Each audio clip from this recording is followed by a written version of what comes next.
함께 이 자리에 모인 우리 옆에 우리 성도님들을 향해서 이렇게 인사했으면 좋겠습니다. 사랑합니다. 축복합니다. 이 시간 은혜 받읍시다.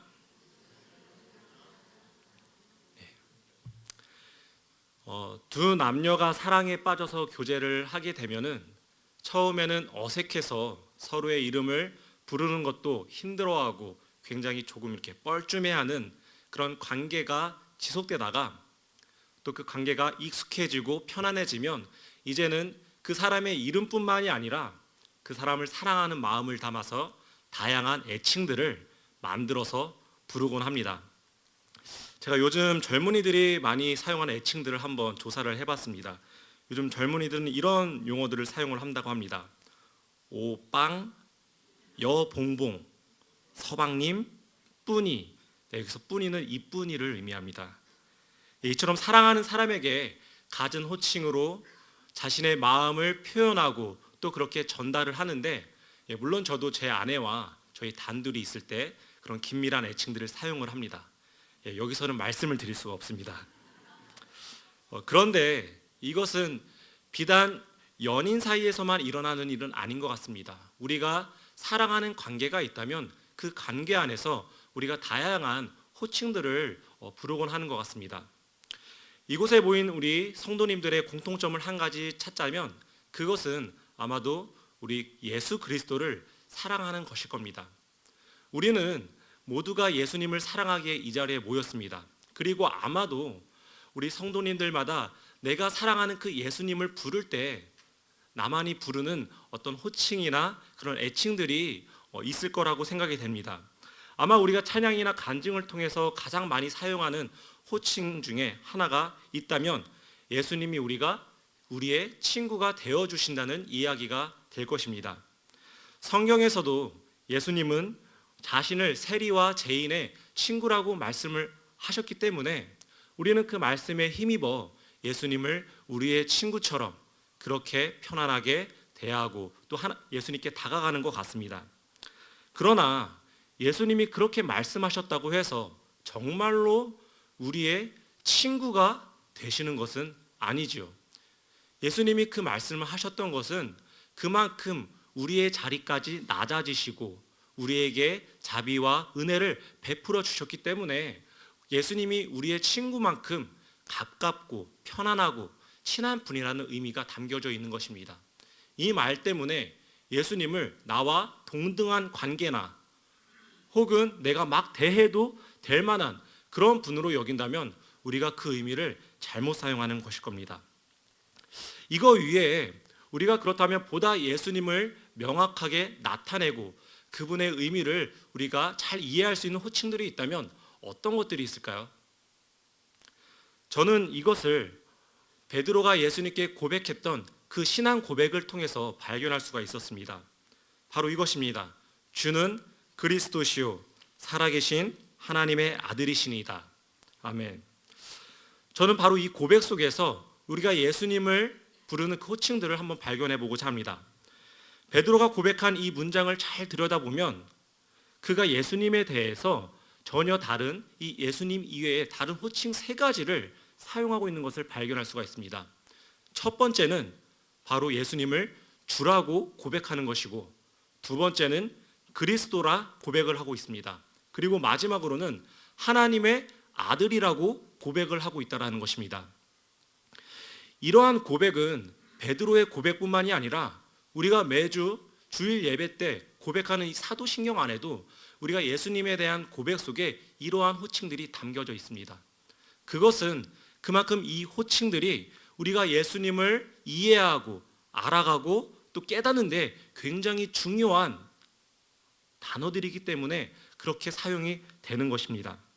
그래서 오늘 이 시간에는 우리가 예수님의 여러 가지 호칭들 중에서 두 번째 호칭이었던 그 그리스도라는 이름을 통해서 예수님께서 어떤 의미로서 이 땅에 오셨고 또 어떠한 일들을 하셨는지를 또 그것이 우리의 삶과 어떤 관련이 있는지를 함께 알아보고자 합니다. 보통 예수와 그리스도라는 이 호칭을 우리가 거의 함께 사용하기 때문에 많은 사람들이 이 두 단어가 하나의 단어처럼 이해하는 경우들이 종종 많이 있습니다. 그러니까 이 예수 그리스도 중에 이 예수는 성자 하나님의 이름이고 그리스도는 이 예수님의 성이라고 이해를 한다라는 것이죠. 그러나 물론 이 예수와 그리스도는 동일한 인물을 나타내는 것은 맞지만 이 두 단어에는 분명한 차이점이 한 가지가 있습니다. 제가 예를 한번 들어보겠습니다. 한 김철수라는 사람이 있다고 가정을 해보겠습니다. 김철수와 저는 아무런 관련이 없습니다.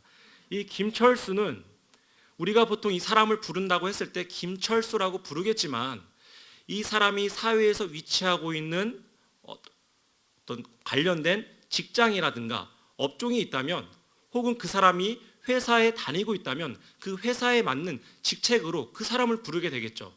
김철수 대리라든가 아니면 김철수 과장이라고 아마 우리가 부를 것입니다. 혹은 이 사람이 국회의원이라는 직책을 가지고 있다면 우리는 이 사람에 향해서 김철수 의원이라고 부를 것입니다. 또 이 김철수라는 사람이 지금 저 전쟁터에서 전쟁을 하고 있는 병사들을 모아서 전쟁을 하고 있는 장군이라면 우리는 그 사람을 김철수 장군이라고 부를 것입니다. 저 역시도 마찬가지입니다. 제 이름은 윤태진입니다. 그런데 우리 온세계교회 성도님들 중에서 저를 향해서 태진아, 윤태진 하고 부르시는 성도님들은 한 분도 안 계십니다. 뭐라고 불러주시죠? 윤태진 목사 혹은 윤 목사라고 불러주십니다.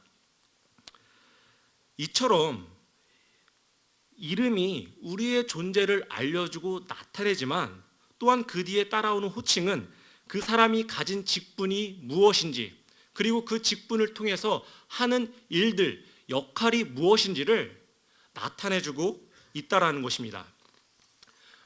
이 예수님의 이름도 마찬가지입니다.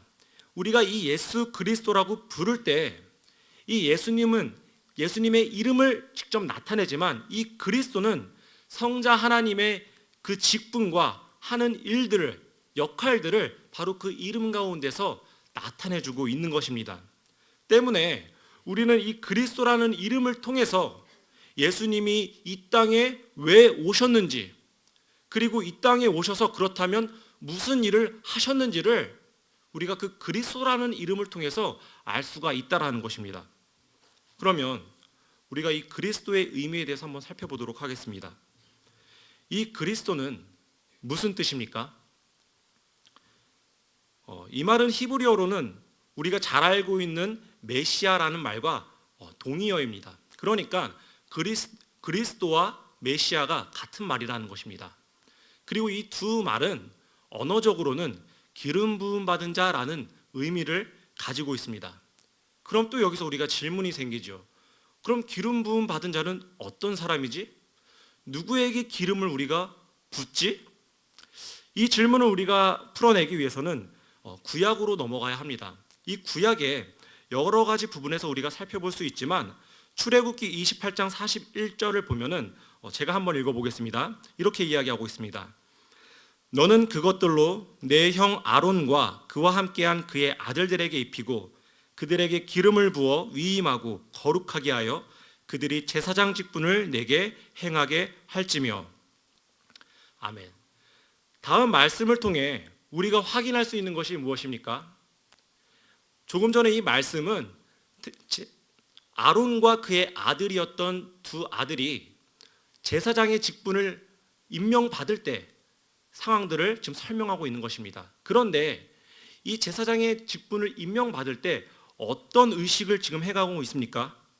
기름을 부어서 위임을 한다라고 말을 하고 있습니다. 또 다른 본문으로 넘어가면 사무엘서를 보면은 하나님께서 사무엘을 통해서 다윗을 왕으로 세우실 때 이 다윗에게 어떤 의식을 행하시냐면 그에게 기름을 바르는 의식을 행하십니다. 또 우리 열왕기상 19장에서 선지자를 임명하실 때에도 마찬가지입니다. 그때에도 그 선지자를 임명하는 그 사람에게 기름을 부어 주신다라는 것이죠.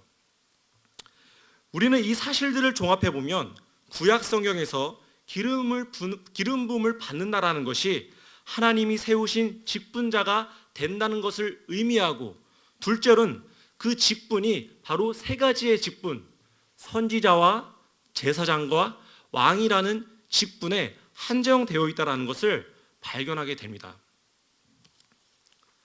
바로 이런 의미에서 이 그리스도를 우리는 예수님께 사용하고 있는 것입니다. 바로 예수님께서 이 기름 부음 받은 자 그리스도가 되셔서 선지자시며 제사장이자 왕이라는 직분을 하나님을 통해 임명받으시고, 하나님께서는 예수님을 임명하시고 능력을 부여하시기 위해서 그분에게 성령을 부여하셨다라는 것을 우리는 이 본문의 말씀들을 통해서 확인할 수가 있는 것입니다. 그래서 예수님은 자신이 이 땅에서 사는 동안 선지자로서, 제사장으로서, 또 왕으로서 그 사명들을, 그 역할들을 감당하셔야 할 의무가 있으셨고, 또 그러한 의무들을 다 하시고, 지금도 부활하셔서 하나님 보좌 우편에 앉아 계시는 지금까지도 계속해서 이 세 가지의 직분의 역할들을 감당하고 계시다라는 것입니다. 그렇다면 예수님은 이 세 가지 직분을 어떠한 방식으로 감당하고 계시는 걸까요? 우리 오늘 본문의 말씀을 다시 한번 보겠습니다. 누가복음 4장 18절의 말씀은 예수님이 안식일에 나사렛의 회당에서 많은 사람들에게 성경을 설명하실 때 읽으신 말씀으로 이 이사야서 61장 1절의 말씀을 인용하고 계신 것입니다. 이 말씀을 인용하시면서 설명하신 것을 요약하자면 다음과 같습니다.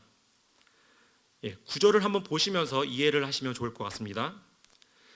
내게 하나님께서 주의 성령이 임하게 하신 이유는, 또 내게 기름을 부으신 이유는 내가 가난한 자에게 복음을 전하고 포로된 자에게 자유를, 그리고 눈먼 자에게 다시 보게 함을 전파하며 눌린 자를 자유롭게 하고 주의 은혜의 해를 전파하게 될 사명이 나에게 있다.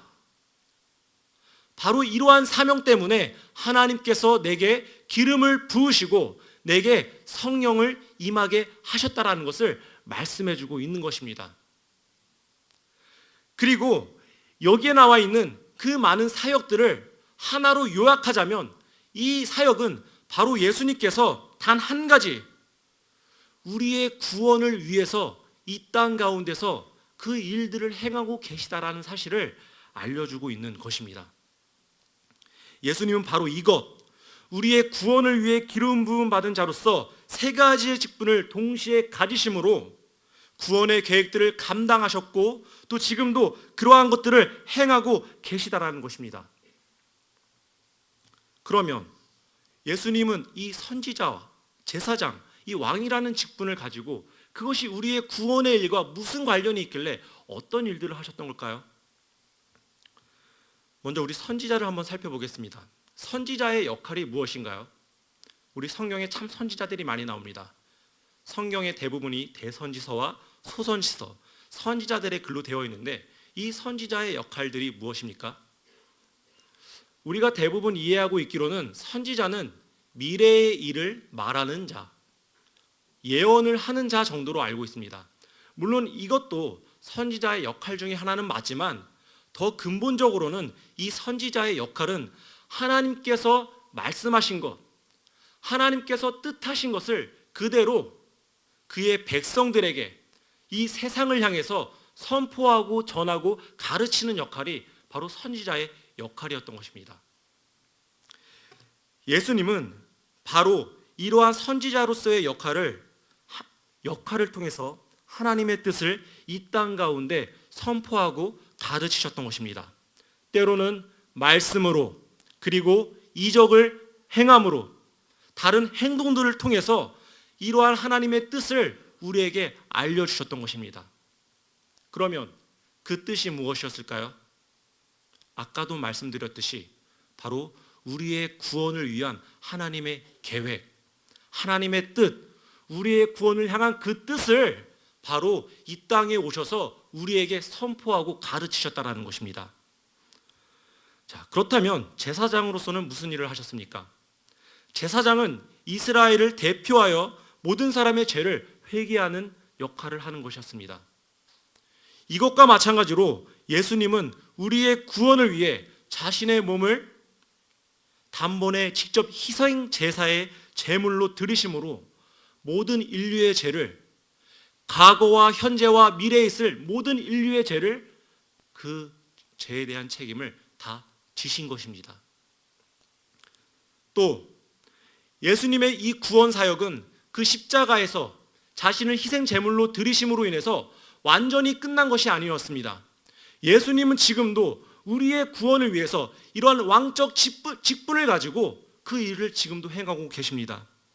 우리가 이 땅에서 구원을 받은 자로서 살아갈 때 우리를 유혹하는 그러한 죄의 유혹들, 이 세상의 어려움과 고난과 핍박과 슬픔으로 인해서 우리가 하나님을 멀리 떠나가려고 할 때마다 우리가 그 구원을 뿌리치고 나는 구원받은 자로 살지 않겠다라는 마음, 강박한 마음을 가질 때마다 예수님께서 우리의 왕이 되셔서 우리를 통치하고 보호하고 다스리심으로 우리의 구원을 지금까지 붙들고 주고 계신다라는 것입니다. 바로 이것이 예수님이 우리의 선지자가 되시고 우리의 제사장이 되시고 우리의 왕이 되시는 의미라는 것입니다. 그러므로 사랑하는 성도 여러분, 우리의 삶이 아무리 고단하고 힘들지라도 우리에게 구원을 위한 복음을 선포하시고 우리에게 구원을 위해 십자가에 못 박혀 죽으시고 우리의 구원을 보존하고 지키시기 위해 우리의 왕이 되신 그 예수님의 은혜 앞에 우리가 그러한 예수님을 의지하며 나아갈 수 있는 그러한 성도님들이 되시기를 소망합니다.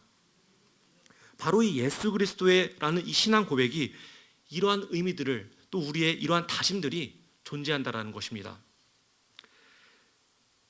그런데 예수님께서 그리스도가 되신 것은 그렇게 예수님이 하시는 일들을 우리에게 알려주시고 우리에게 소망을 주시는 것뿐만이 아니라 더불어서 우리가 그렇다면 이 땅에서 그러한 예수 그리스도를 믿는 자로서 어떻게 살아야 하는지까지도 우리에게 알려주고 계십니다. 우리가 성자 하나님을 예수님이라고 고백할 때에는 그 고백 속에는 나는 죄인입니다 라는 고백이 함께 들어 있습니다. 또 우리가 예수님을 나의 구주십니다, 나의 주인이십니다 라는 고백을 할 때에는 내가 예수님의 종입니다 라는 고백도 담겨져 있는 것입니다. 그러면 우리가 예수는 그리스도십니다, 예수는 우리의 그리스도가 되십니다 라는 고백을 할 때에는 우리가 어떠한 존재라는 고백이 함께 담겨져 있는 걸까요? 바로 우리가 그리스도인이 된다라는 것을 이 고백 가운데 함께 담겨져 있는 것입니다. 달리 말하면 우리 역시도 예수님과 같이 기름 부음 받은 자로서 선지자적인, 제사장적인, 왕적인 사명과 책임이 우리에게 존재한다라는 것입니다.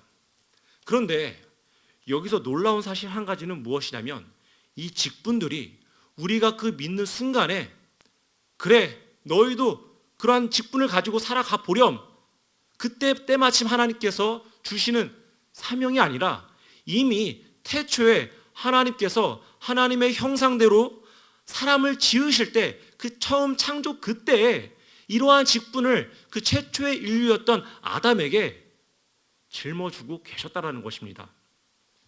한번 말씀을 통해서 그것이 사실인지 한번 살펴볼까요? 창세기 1장 28절을 보면 하나님이 사람을 만드시면서 이렇게 명령을 하십니다. 생육하고 번성하여 땅에 충만하라. 땅을 정복하라. 바다의 물고기와 하늘의 새와 땅에 움직이는 모든 생물이를 다스리라.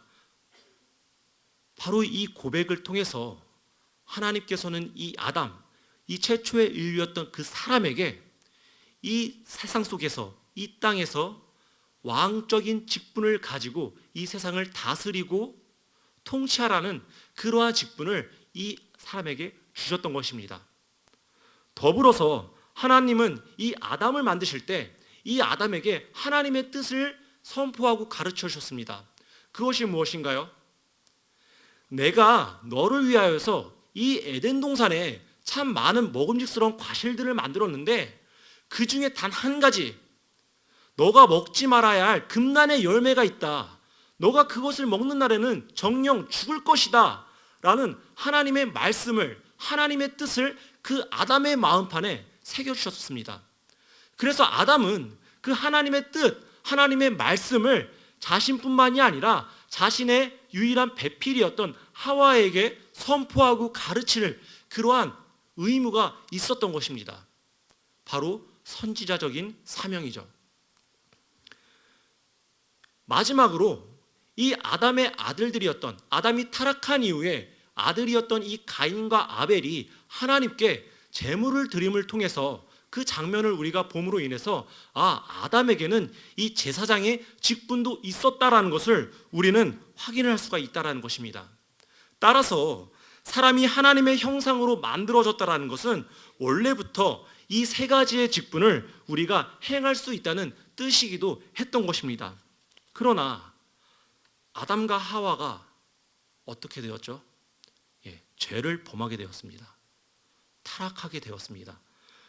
이 세 가지 직분을 제대로 수행할 수 없게 된 것입니다. 아담과 아담 이후의 모든 후손들이 그 직분을 원래는 가지고 태어났지만 그 인류의 타락으로 인해서 그 직분을 온전하게 수행할 수 없게 된 것입니다.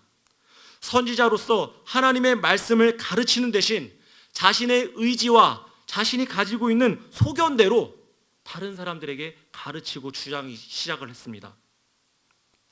제사장으로서 자신을 희생하고 하나님의 자비와 긍휼을 구하고 용서를 실천하는 대신 매정하고 잔인한 모습으로 다른 피조물, 다른 사람들을 대하고 그렇게 관계를 맺기 시작을 했습니다.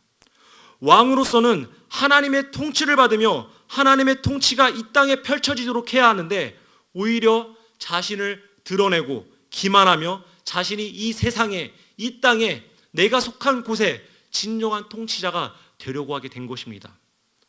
그래서 그렇기 때문에 예수님이 그리스도가 되셔서 이 땅에 오시게 된 것입니다.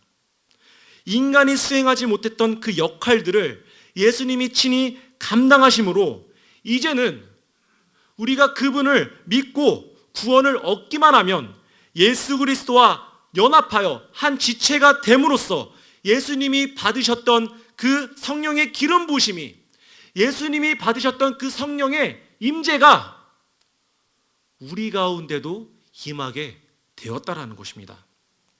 그래서 사도 바울은 고린도전서 6장 15절에서 이렇게 이야기를 합니다. 너희 몸이 그리스도의 지체인 줄을 알지 못하느냐? 내가 그리스도의 지체를 가지고 창녀의 지체를 만들겠느냐? 결코 그럴 수 없느니라. 우리가 그리스도 한 지체가 되었으니 우리 역시 그리스도가 사시는 것처럼 우리 역시 그렇게 살아갈 수밖에 없다라는 말을 이 사도 바울이 이야기를 하고 있는 것입니다. 그러므로 그리스도라는 직분은 예수님에게만 주어진 직분이 아닙니다. 우리는 이 직분이 주어진 존재인 것입니다. 우리 역시도 우리의 삶 속에서 이 직분을 수행해야 하는 책임이 있다라는 것입니다. 그러면 우리가 어떻게 이 직분을 감당하고 또 실천하겠습니까?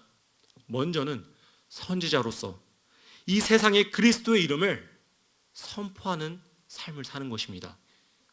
음란한 죄가 만연하고 하나님의 말씀을 담대히 전하기 어려운 이 시대에도 불구하고 우리가 하나님의 말씀을, 하나님의 뜻을 분별하여서 이 세상 가운데 그것을 듣지 아니하려는 이 세상과 그 무리들을 향해 끊임없이 담대히 선포하는 삶을 사는 것이 우리가 선지자적인 사명을 다하는 삶이 되는 것입니다. 또한 제사장으로서는 자기 자신을 온전히 하나님께 거룩한 산 제물을 드리는 삶을 사는 것입니다. 이것은 다시 말해 인생의 매 순간을 하나님께 바치는 자세로서 살아가는 삶을 살아야 한다는 것입니다. 또한 우리가 왕으로서는 하나님의 말씀과 뜻으로 통치를 받는 대로 이 세상의 죄와 악에 맞서 싸워서 하나님의 뜻대로 우리가 실천하고 살아가는 삶이 우리가 그 왕적인 직분을 감당하는 삶이 될 것입니다. 조금 더 제가 쉽게 더 설명을 해보겠습니다. 한 가지 한번 예를 들어보겠습니다. 우리 루마니아 작가인 게오르기우라는 작가가 있습니다. 이 작가가 쓴 이 소설 25시라는 소설이 있는데 이 소설 안에는 잠수함 속의 토끼라는 내용이 담겨져 있습니다. 굉장히 유명한 이야기라고 합니다. 이것이 무슨 이야기냐면 우리 잠수함을 보면은 그 잠수함에는 그 산소의 농도를 측정하는 특수한 장치가 장착이 된다고 합니다. 그런데 과거 2차 세계대전 당시에는 그만한 기술력이 부재했기 때문에 그 장치가 잠수함에 달려있을 수 없었다라고 합니다. 그래서 그 장치 대신 무엇을 그 잠수함에 넣었냐면 토끼 한 마리를 잠수함에 넣었다고 합니다.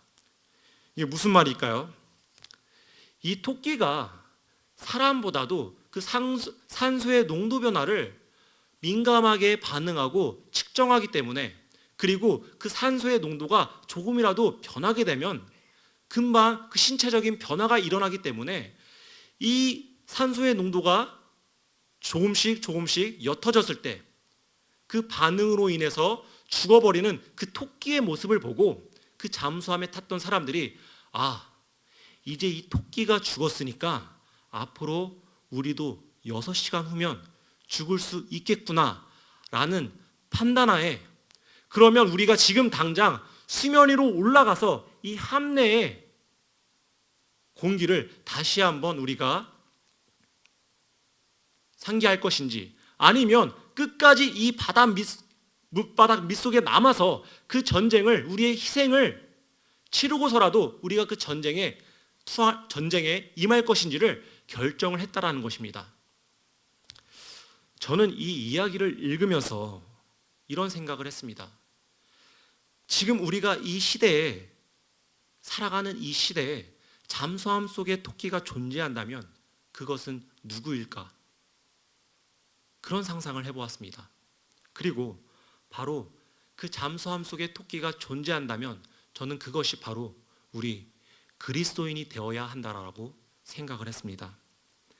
너무나 많은 정보와 가치관이 혼재하면서 이제는 더 이상 무엇이 옳고 그른지를 구별할 수 없이 그저 이 세상이 주는 편안한 기능과 유익들을 우리가 마음껏 누리면서 그렇게 이 세상이 혼탁해져 가고 이 세상이 그렇게 문란해져 가는 것을 바라보지 못하며 살아가는 그 많은 세상 사람들 속에서 우리는 이 잠수함의 토끼처럼 이 변해가는 세상을 향해 이렇게 혼탁해져 가고 악해져 가는 이 세상에 민감하게 반응하여 그러한 세상 속에서도, 그러한 상황 속에서도 하나님의 뜻이 무엇인지, 하나님께서 우리에게 말씀하시는 그 바가 무엇인지를 분별하여서 이 세상을 향해서 선포하고 가르치고 나누는 삶을 우리가 살아야 되지 않을까라는 생각을 했다라는 것입니다.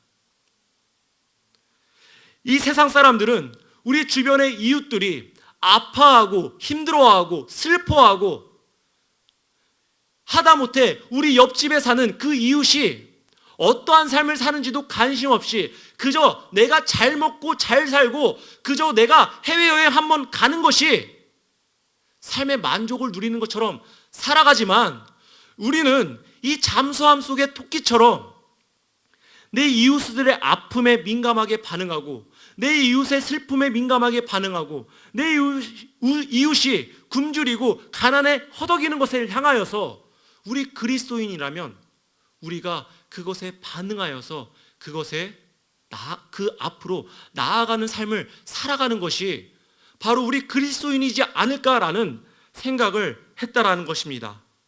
세상의 많은 사람들이 자기가 왕이 되고 싶어서 자기가 가진 재물과 권력과 명예로 다른 사람들을 억압하고 착취하고 자신의 무릎 아래로 꿇리고자 할 때 우리는 우리의 희생을 감수하고서라도 우리가 조금 손해를 본다 할지라도 그러한 왕적 사명을 다해서 하나님의 뜻을 실천하고 또한 그 사명들을 우리의 삶 속에서 드러내는 것이 우리 그리스도인이 살아야 할 삶이 아닌가 돌아보았다라는 것입니다.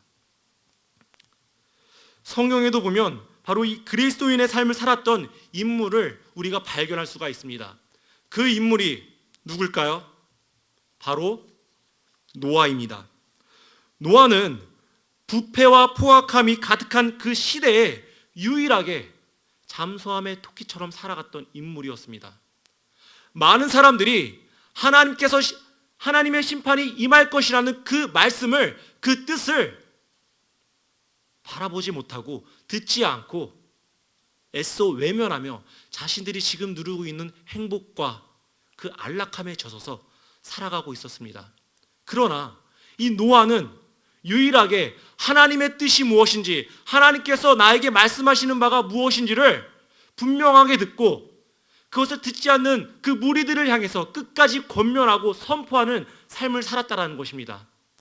그는 미련하게도 하나님께서 분부하신 그 명령들을 실천하면서 그 큰 방주를 만들어가면서 하나님의 말씀을 실천하고 살았다라는 것입니다.